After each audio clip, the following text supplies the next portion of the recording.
Hello? I'm someone who has done something I can't even tell my family about. I'm quite shy by nature, so I thought I'd confess in the anonymity of the internet. Please hear me out. My husband used to run a solid business locally. However, due to a partner's betrayal, he lost his clients and was left with a mountain of debt. He decided to move to another region in search of work, leading us to live separately for a few years now. We had to use up our emergency funds and even cancel the kids' savings accounts. So I had to find work too. I initially worked at a restaurant. It was a barbecue place, and the owner seemed quite respectable. That was only on the surface, before I knew his true character.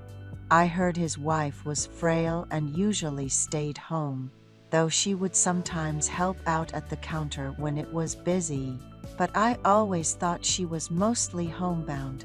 The head chef, a woman, seemed quite close to the owner. She appeared older than him, but was treated well by him after all. The restaurant couldn't run without her quick hands and tasty food. I found a job doing dishes there, and amidst the busy work, I also ended up chopping and washing vegetables. The owner seemed pleased with my quickness and efficiency.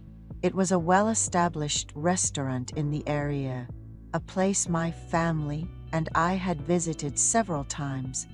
After a few months, I became friendly with the staff, and I found out that the head chef was single.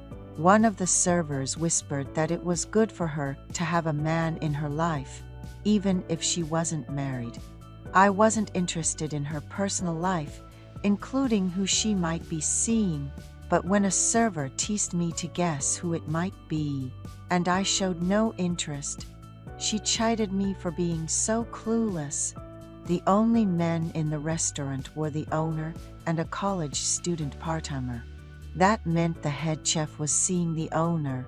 Observing them, I indeed noticed they exchanged glances and occasional touches. The idea of the owner meeting another woman at work while his wife was sick at home didn't sit well with me, but I was there to earn money, so I just focused on my work. Business was going well, and the owner suggested we have a staff party.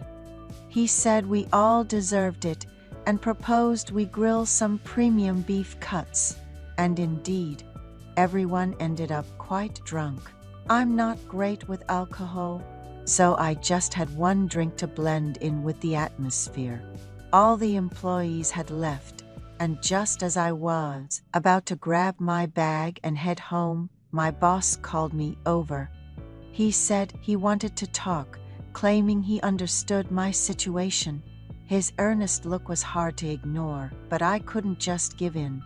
I told him I'd think about it and practically ran home, knowing I was married and still making moves. I realized I couldn't work under him, but I desperately needed the money. The next day, I told him I was quitting. He seemed to understand and paid me my salary.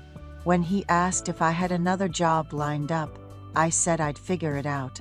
The guilt of leaving my husband to struggle alone back home was overwhelming, and I couldn't do anything for days. Then, a neighbor mentioned her internet shop was hiring. They sold pet snacks and clothes. And the owner, much younger than expected, was really kind. Moving from dishwashing to packing orders at the office turned out to be quite fun. I never made a mistake, and the boss even gave me a bonus for my meticulous work. However, as they say, news travels fast, and soon everyone at the office knew about my family's financial troubles. The boss, out of pity, started giving me overtime. He said it was to provide me with extra income, but it turned out to be for photographing and updating new products online, often requiring late hours. Other part-timers left by 6 p.m. One evening, buried in work, the boss brought in sushi, knowing I loved it, and suggested we eat together. He even offered beer, pouring it warmly. He hadn't told anyone, but he revealed to me that he had been widowed for 3 years, living with just his dogs and cats.